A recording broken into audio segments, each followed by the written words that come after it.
أعوذ بالله من الشيطان الرجيم. بسم الله الرحمن الرحيم. وكأي من دابة لا تحمل رزقها الله يرزقها وإياكم وهو السميع العليم. ولئن سألتهم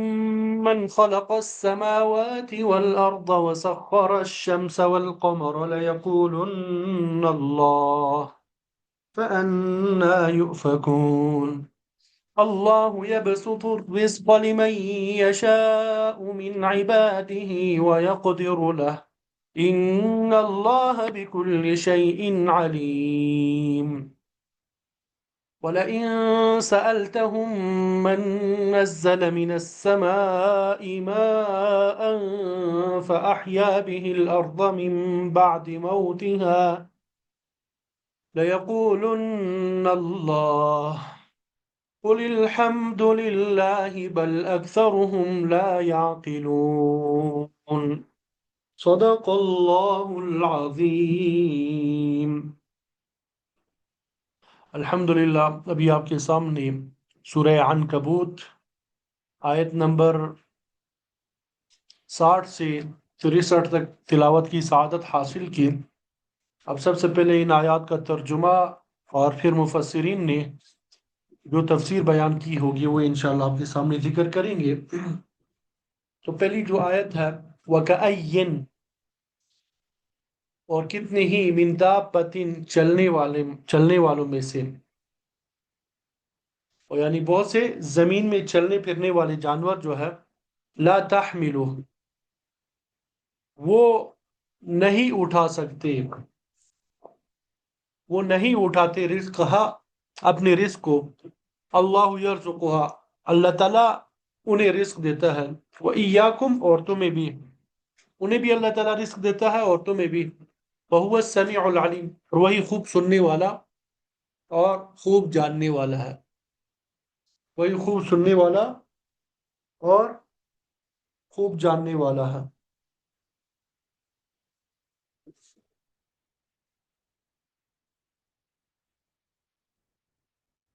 وَلَئِن سَأَلْتَهُمْ، اور بلا شبہ اگر آپ ان سے پوچھیں، من خلق السماوات، کس نے پیدا کیا آسمانوں اور زمین کو، وسخر الشمس، اور کس نے مسخر کیا، تابع کیا، کام میں لگایا، مسخر کرنا، تابع کرنا، کام میں لگانا، اور کس نے مسخر کیا، کام میں لگایا، سورج کو اور چاند کو، لَيَقُولُنَّ اللہ، بلا شبہ یقیناً ضرور بضرور وہ کہیں گے اللہ تعالیٰ نے یہ سارے کام کیے۔ فَأَنَّا، پھر کہاں، یؤفکون،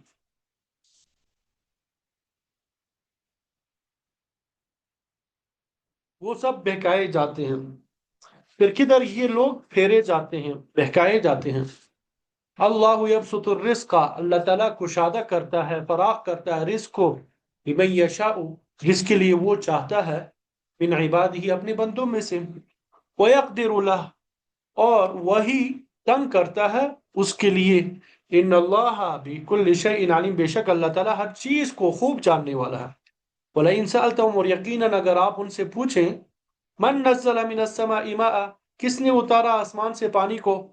فاحیا، پھر اس نے زندہ کیا بھی اس پانی کے ذریعے سے پانی زمین کو، من بعد موتها، اس کی موت کے بعد، اس کے مرنے کے بعد، اس کے ویران ہونے کے بعد۔ زمین کی موت کیا ہے؟ جب وہ ویران ہو جائے۔ لَيَقُولُنَّ اللہ، بلا شبہ ضرور بضرور یقیناً وہ کہیں گے اللہ تعالیٰ نے یہ سارے کام کیے۔ قل، آپ کہہ دیجئے، الحمدللہ، تمام تعریفیں اللہ کے لیے ہے، بل اکثرهم لا یعقلون، بلکہ ان میں سے اکثر لوگ لا یعقلون، وہ عقل ہی نہیں رکھتے، وہ سمجھ بوجھ ہی نہیں رکھتے، ان میں سے اکثر لوگ عقل ہی نہیں رکھتے، سمجھ بوجھ ہی نہیں رکھتے۔ بات سمجھ آ گئی بھائی؟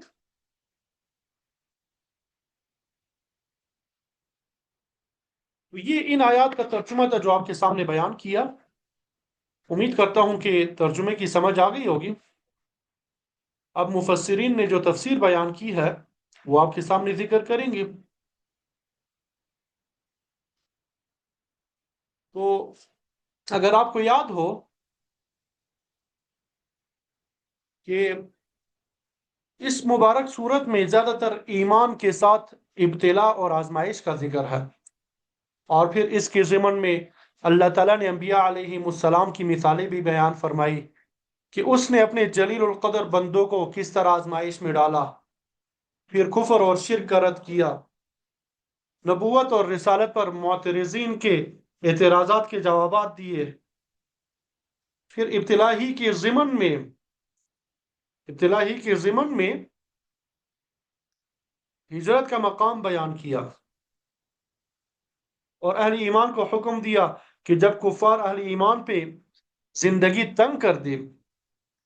اور انہیں دینی شعائر بھی ادا نہ کرنے دے تو پھر اس شخص پہ فرض ہو جاتا ہے کہ ایسی جگہ کو چھوڑ کر دوسری جگہ ہجرت کر جائے، کیونکہ اللہ تعالیٰ کی زمین بڑی وسیع ہے۔ مسند احمد کی روایت میں حضرت زبیر بن عوام رضی اللہ تعالیٰ عنہ سے مروی ہے کہ آپ صلی اللہ علیہ وسلم نے فرمایا، البلاد بلاد اللہ، کہ شہر جو ہے وہ بھی اللہ کے ہے، والعباد عباد اللہ، اور بندے بھی اسی کے ہیں۔ فحیث ما کسبت خیرا فاقم، تو جہاں تمہیں بہترین نصیب ہو وہاں جا کے قیام کرو، یعنی اگر کسی مقام پر کفار کا سخت غلبہ ہو تو دوسری جگہ چلے جاؤ، اگر کسی مقام پر کفار کا سخت غلبہ ہو تو دوسری جگہ چلے جاؤ۔ اس کے علاوہ اللہ تعالیٰ نے اہل ایمان کے اچھے انجام کا بھی ذکر فرمایا، اور یہ بھی کہ ہر نفس پر موت وارد ہونے والی ہے، سب کو اللہ تعالیٰ ہی کی طرف لوٹ کے جانا ہے، اور پھر فرمایا کہ اگر اہل ایمان اپنا وطن، اپنی برادری، اپنا کاروبار، مکان، دکان وغیرہ چھوڑ کے ہجرت کریں گے تو اللہ تعالیٰ انہیں جنت میں عالی شان محل عطا فرمائے گا، جو کہ اعمال حسنہ انجام دینے والوں کا صلہ ہے، ایسے ایمان والے کو جن کا خاصا صبر علی المصائب اور توکل علی اللہ ہوتا ہے، یعنی وہ مصائب پہ صبر کرتے ہیں، اللہ پہ بھروسہ کرتے ہیں۔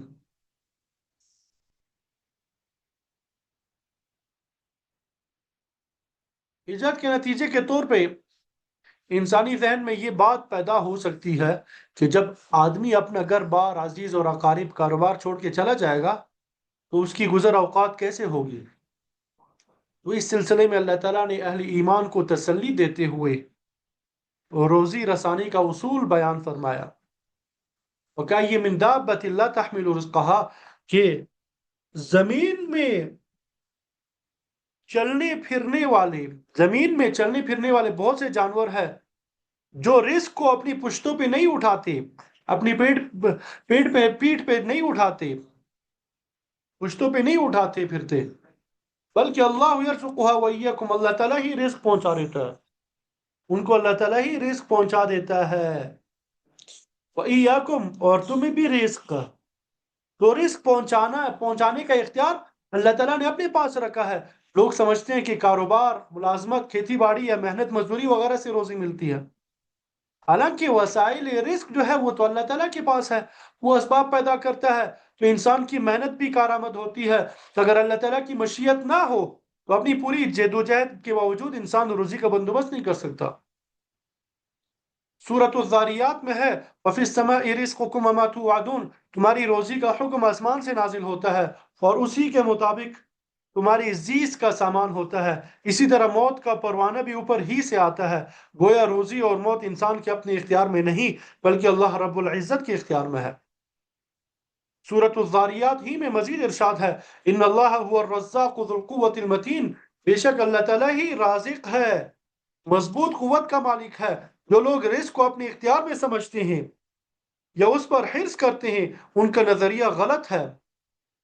خواہش کے مطابق کسی کو روزی نہیں ملتی، بلکہ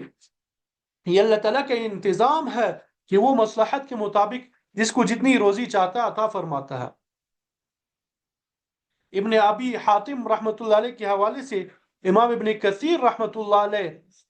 امام بغوی اور بعض دیگر مفسرین نے حضرت عبداللہ ابن عمر رضی اللہ تعالیٰ عنہ کا یہ بیان نقل کیا ہے کہ انہوں نے فرمایا کہ ایک دفعہ میں آپ صلی اللہ علیہ وسلم کی ہمراہ ایک باغ میں داخل ہوا آپ نے اس باغ میں سے کھجوریں تناول فرمانا شروع کیے اور مجھے بھی کھانے کی دعوت دی۔ میں نے عرض کیا لا اشتہی، پیارے رسول مجھے تو بھوک نہیں ہے۔ آپ نے فرمایا لیکنی اشتہی، کہ مجھے تو اس وقت کھانے کی خواہش ہے کیونکہ آج چوتھا دن ہے، میں نے کچھ نہیں کھایا۔ پھر فرمایا اے ابن عمر، اگر میں اللہ تعالیٰ سے دعا کروں تو وہ مجھے کیسر و کسرا سے زیادہ خزانے عطا کر دے، مگر میں یہ نہیں چاہتا۔ میں تو اس چیز کو پسند کرتا ہوں کہ اشبع یوما و اجوع یوما، کہ ایک دن پیٹ بھر کے کھاؤں، ایک دن پیٹ بھر کے کھاؤں اور ایک دن بھوکا رہوں۔ جب کھانے کو مل جائے گا تو اللہ تعالیٰ کا شکر ادا کروں گا، نہیں ملے گا تو صبر کروں گا کہ اس پر مجھے اجر ملے گا۔ اور فرمایا اس وقت کیا حال ہوگا جب لوگ سال بھر کے لیے اناج وغیرہ ذخیرہ کر کے رکھیں گے، یعنی لوگوں کا یقین اتنا کمزور ہو جائے گا۔ ابن عمر رضی اللہ تعالیٰ عنہ فرماتے ہیں کہ ابھی ہم اسی باغ میں تھے کہ اللہ تعالیٰ نے یہی آیت نازل فرمائی وَكَأَيٍّ مِّن دَابَّةٍ لَا تَحْمِلُ رِزْقَهَا اللَّهُ يَرْزُقُهَا وَإِيَّاكُمْ۔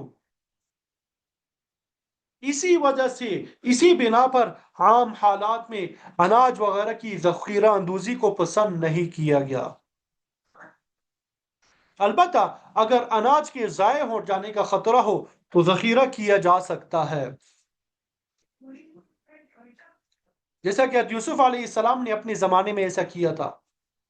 ترمذی شریف میں حضرت انس رضی اللہ تعالیٰ عنہما سے روایت ہے لا يدخر شيئا لغد، کہ آپ صلی اللہ علیہ وسلم کوئی چیز کل کے لیے ذخیرہ بنا کے نہیں رکھتے تھے۔ البتہ صحیح حدیث میں آتا ہے کہ جب خیبر یا فدق کی زمین کی پیداوار کا اناج آتا تو آپ صلی اللہ علیہ وسلم اپنی ازواج مطہرات میں سال بھر کا غلہ تقسیم فرما دیتے۔ محدثین فرماتے ہیں کہ ازواج مطہرات اپنا اپنا حصہ وصول کر لیتی، مگر وہ اسے ذخیرہ بنا کے نہیں رکھتی تھی بلکہ فی سبیل اللہ خرچ کر دیتی تھی اور خود خدا پہ توکل کر کے گزر اوقات کرتی۔ لیکن یہ ہر ایک کے لیے یہ جائز نہیں ہے توکل کرنا، اس کے لیے بھی شرائط ہے۔ سلیمان فارسی رضی اللہ تعالیٰ عنہ کا بھی یہی معمول تھا کہ وہ اپنی گورنری کے دوران بیت المال سے وظیفہ تو وصول کر لیتے، مگر سارے کا سارا اللہ کے راستے میں خرچ کر دیتے تھے اور خود محنت مشقت کی کمائی سے گزر اوقات کرتے۔ چنانچہ امام سفیان ابن عیینہ کا قول ہے کہ تمام مخلوق میں انسانوں، چیونٹیوں، چوہوں کے سوا کوئی مخلوق ذخیرہ اندوزی نہیں کرتی۔ اس بیماری کا آغاز انسانوں میں یہودیوں سے ہوا اور انہوں نے دنیا میں باقی لوگوں کو بھی اس کی ترغیب دی۔ ذخیرہ اندوزی کی وجہ سے عام لوگوں کو غلے کی قلت کا سامنا کرنا پڑتا ہے، اسی لیے آپ صلی اللہ علیہ وسلم کا فرمان ہے المحتکر ملعون، کہ ذخیرہ اندوز جو ہے وہ ملعون ہے، اس لیے ذخیرہ اندوزی کرتا ہے تاکہ غلے کی مصنوعی قلت پیدا کر کے اس کی قیمت بڑھائی جا سکے اور مناسب وقت پہ زیادہ قیمت وصول کی جا سکے۔ آپ صلی اللہ علیہ وسلم نے یہ بھی فرمایا والجالب مرزوق، جو شخص کھینچ کر مال منڈی میں لاتا ہے تاکہ لوگ اپنی ضرورت کے مطابق خریداری کر سکے اور غلے کی قلت پیدا نہ ہو، تو فرمایا ایسے شخص کو اللہ تعالیٰ مزید روزی دیتا ہے اور اس پر اللہ تعالیٰ کی رحمت نازل ہوتی ہے۔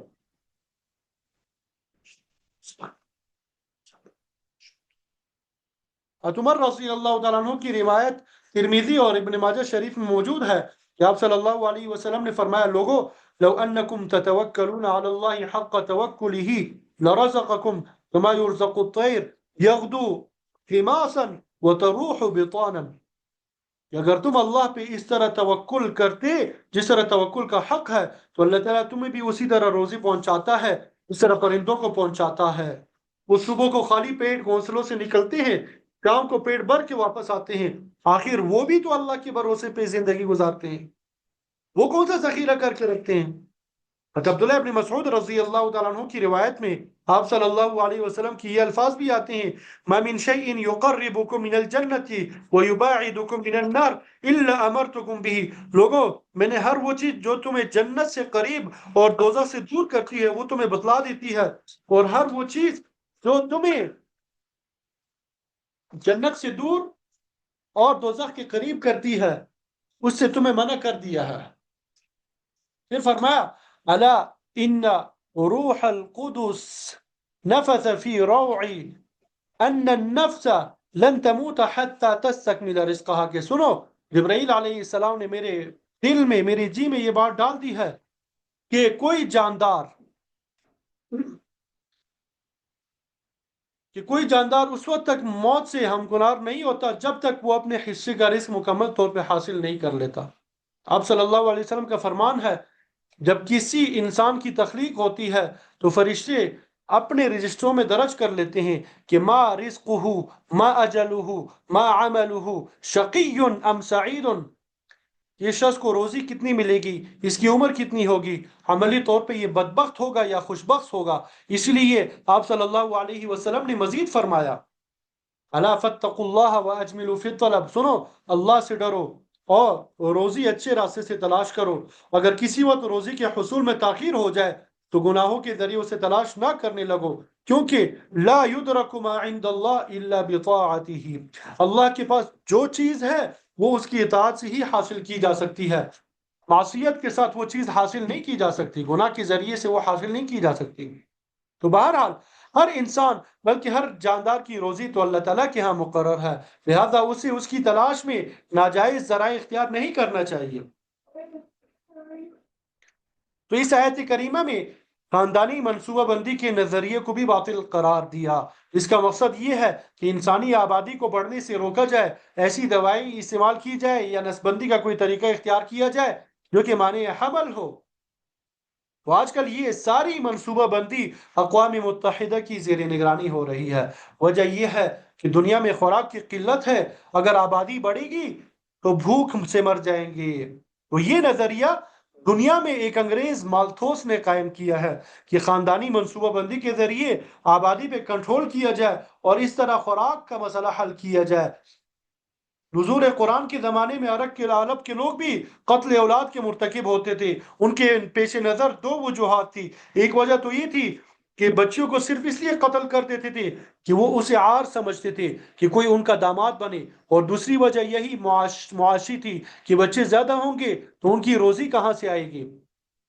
اس نظریے کے برخلاف اللہ تعالیٰ نے حکم دیا وَلَا تَقْتُلُوا أَوْلَادَكُمْ خَشْيَةَ إِمْلَاقٍ نَحْنُ نَرْزُقُهُمْ وَإِيَّاكُمْ،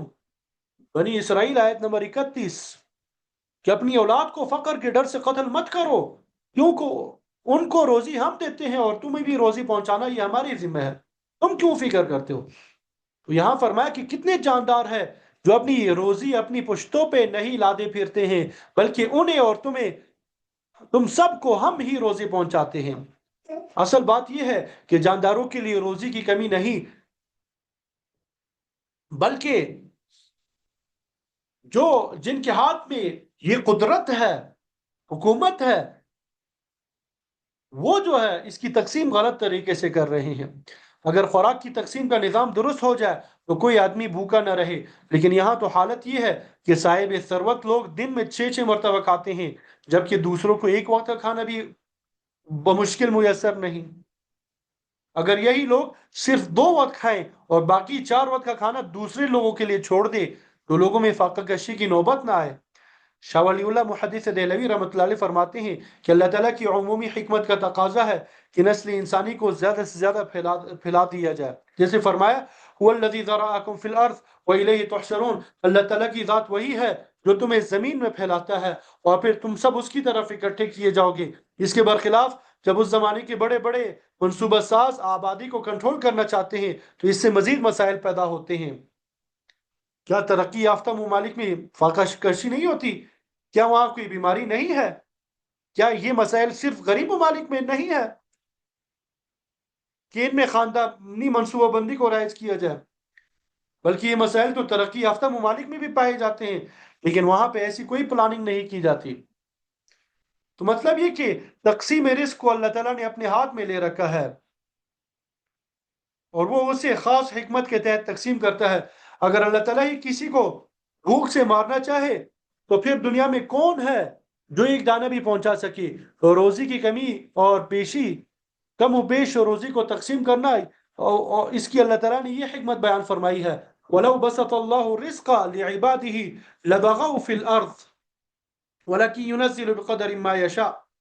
انه بعباده خبیر بصیر، کہ اللہ تعالیٰ سب کے لیے روزی کے دروازے یکساں کشادہ کر دیتا تو لوگ سرکشی پہ اتر آتے،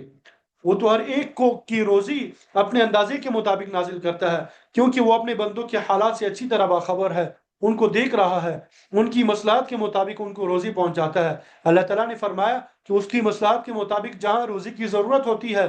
پھر وہاں کسی کی منصوبہ بندی کام نہیں کرتی، بلکہ وَيَرْزُقْهُ مِنْ حَيْثُ لَا يَحْتَسِبُ، وہ ضرورت مند کی ضرورت ایسی جگہ سے پوری کر دیتا ہے جو اس کے وہم اور گمان میں بھی نہیں ہوتی۔ مشاہدے میں آیا ہے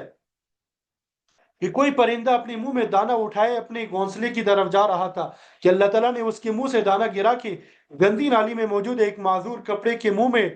ڈال دیا۔ گندی نالی میں موجود ایک معذور کیڑے کے منہ میں ڈال دیا، جو کھانے کے لیے کہیں جا بھی نہیں سکتا تھا۔ تو بسا اوقات اللہ تعالیٰ طاقتوروں سے چھین کر کمزوروں کو بھی دے دیتا ہے، لیکن یہ اس کی حکمت اور مصلحت میں مبنی ہے۔ وَهُوَ السَّمِيعُ الْعَلِيمُ، اور وہ خوب سننے والا، خوب جاننے والا ہے، اس کا کوئی کام حکمت سے خالی نہیں ہے۔ وَلَئِن سَأَلْتَهُم مَّنْ خَلَقَ السَّمَاوَاتِ وَالْأَرْضَ، اگر آپ ان مشرکوں سے پوچھیں کہ آسمانوں اور زمین کو کس نے پیدا کیا ہے، وَسَخَّرَ الشَّمْسَ وَالْقَمَرَ، سورج اور چاند کو کس نے کام میں لگایا ہے، لَيَقُولُنَّ اللَّهُ، تو یہ لوگ کہیں گے کہ اللہ تعالیٰ ہی ہے جو ہر چیز کا خالق ہے، مدبر ہے۔ فرمایا اگر اس چیز کو تسلیم کرتے ہو فَأَنَّىٰ يُؤْفَكُونَ، تو پھر یہ کدھر پھیرے جاتے ہو، پھر اللہ تعالیٰ کی وحدانیت کو کیوں تسلیم نہیں کرتے اور اس کے ساتھ شریک کیوں بناتے ہو؟ پھر آگے فرمایا اللہ یبسط الرزق لمن یشاء من عباده ویقدر له، اللہ تعالیٰ ہی رزق کشادہ کرتا ہے اپنے بندوں میں سے جس کے لیے چاہتا ہے، اور رزق تنگ کر دیتا ہے جس کے لیے چاہتا ہے، یہ تو اس کی مرضی اور حکمت پہ موقوف ہے۔ ان اللہ بکل شیء علیم، بے شک اللہ تعالیٰ ہر چیز کو جاننے والا ہے، وہ اپنے علم کے مطابق ہی تمام فیصلے کرتا ہے۔ پھر فرمایا وَلَئِن سَأَلْتَهُم مَّن نَّزَّلَ مِنَ السَّمَاءِ مَاءً، اگر آپ ان سے پوچھیں کہ آسمان کی طرف سے پانی کون نازل کرتا ہے، فَأَحْيَا بِهِ الْأَرْضَ بَعْدَ مَوْتِهَا، اور پھر اس پانی کے ذریعے مردہ زمین کو نئی زندگی کون بخشتا ہے، اس میں سبزہ، اناج، پھل اور پھول پیدا ہوتے ہیں، فَيَقُولُنَّ اللَّهُ، تو اس کا جواب بھی یہی دیں گے کہ یہ سب کچھ بھی اللہ ہی کرتا ہے۔ مطلب یہ کہ جب اللہ تعالیٰ کو اس قدر قادر مطلق سمجھتے ہو تو پھر شرک کے کیوں مرتکب ہوتے ہو؟ فرمایا کفر اور شرک کرنے کی بجائے قل، آپ کہہ دیجیے الحمدللہ کہ سب تعریفیں اللہ کی ذات کے لیے ہی ہے، وہی خالق ہے، وہی مسبب الاسباب ہے، جب پانی برسانے اور روزی پہنچانے والا وہی ہے تو معبود برحق بھی وہی ہے۔ بل اکثرهم لا یعقلون، بلکہ حقیقت تو یہ ہے کہ مشرکوں کی اکثریت اللہ تعالیٰ کی عطا کردہ عقل کو برائے کار نہیں لاتے، جس کی وجہ سے سوچنے سمجھنے سے عاری ہے اور وہ شرک کے مرتکب ہوتے ہیں۔ اللہ تعالیٰ ہمیں قرآن، حدیث، فقہ اور ان سے متعلقہ علوم اور فنون کا صحیح فہم نصیب فرما دے، قرآن مجید کے احکامات پہ عمل کرنا ہم سب کے لیے آسان بنا دے۔ وآخر دعوانا ان الحمد للہ رب العالمین۔